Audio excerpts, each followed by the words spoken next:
Hi everyone, Cynthia Silveri here on Substack, Visual Coffee Break, and here on YouTube. I changed my channel name from The Passionate Colorist to Cynthia's Artful Life. So it's been a while since I've made a video, and today I'm just kind of winging it, and I'm going to talk about how I'm starting to do some artwork again after kind of a hiatus. And mostly I'm working with my stencils and stencils from other people.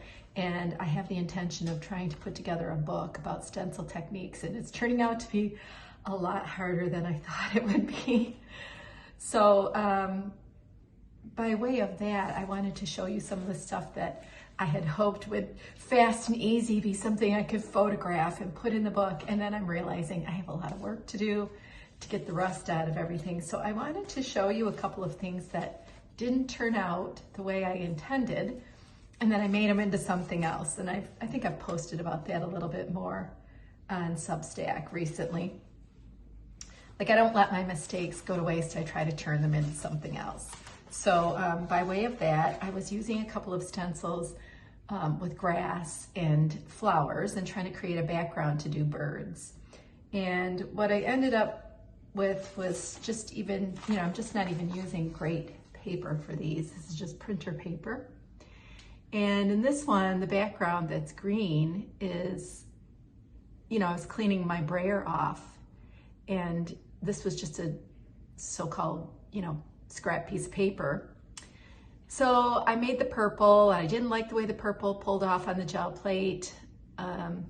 Just nothing seemed to be turning out the way I was intending using the gel plate. So I ended up cutting this up, I don't know, 2 or 3 pieces of mistakes up to create this little collage. And that bird is a silhouette of one of my stencils. And I just threw together a little collage. And then this one, I'm also using my bird stencil to create this one. And the bird, this fat little bird, has these flowers that you see here as part of that stencil. And that's a little hummingbird stencil. That's another one of my stencils. But I really like the way this ended up turning out. I just kept playing around with it. Once again, I took the back part of this collage right here was just a scrap paper that I used my brayer, just rolled it off to clean it off from the gel plate. And then I ended up using it as the background.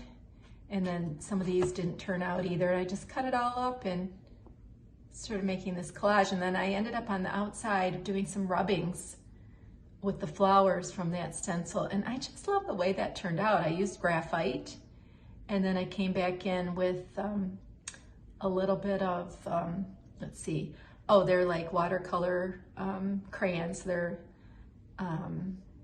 Carandache. I don't even know if I'm saying that right. It's French. You'd think I'd know how to pronounce that since I have French relatives. But anyway, so I came back in. I liked the way it turned out. It was fun. And then this is just, graphite stick.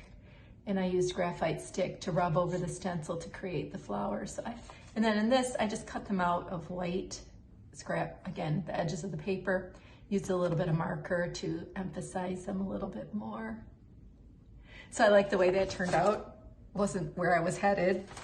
And then last but not least, actually, this was not last. This was the first one I did when I was so irritated with the fact that that background, the purple background, didn't turn out, and the blue, gray. I didn't get the result that I was looking for.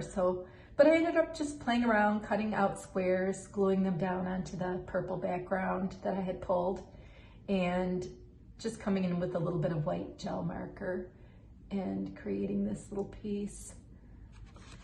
So, I guess the thing to do, or I don't know, I'm starting to realize about myself is that, if I go in with a set idea for what I'm trying to do, it often doesn't turn out.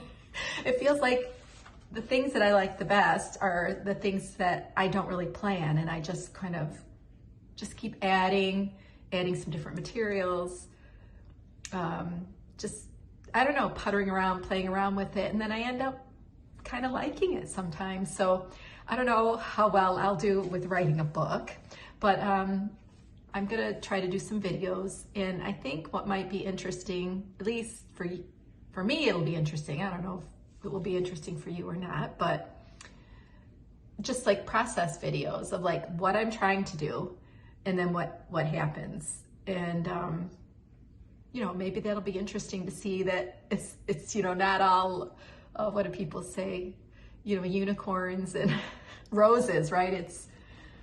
It doesn't always turn out the way, at least for me, the way I'm visualizing it, but then I end up somewhere else and I end up liking it. So anyway, I just wanted to share that with you today. And I'm sitting in my hallway because it seems to me I'm vain, just like many other people. Like I don't want everybody to see what I really look like in broad daylight.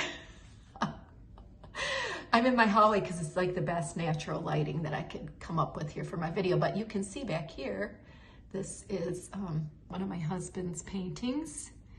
And he went to Wayne State University back in the late 80s, early 90s and got a master's degree in painting. He's an architect by training and profession. And the bananas are one of the things he did way back when he was in graduate school. And it's kind of a fun painting. He was really into doing a lot of still life and portraits. And the still life he did was much larger than life, which makes for really interesting composition, I think. So anyway, I will be back hopefully with some process videos where you can kind of see, you know, how I create art and just have fun, and maybe you can learn something from my mistakes. So until then, see you later.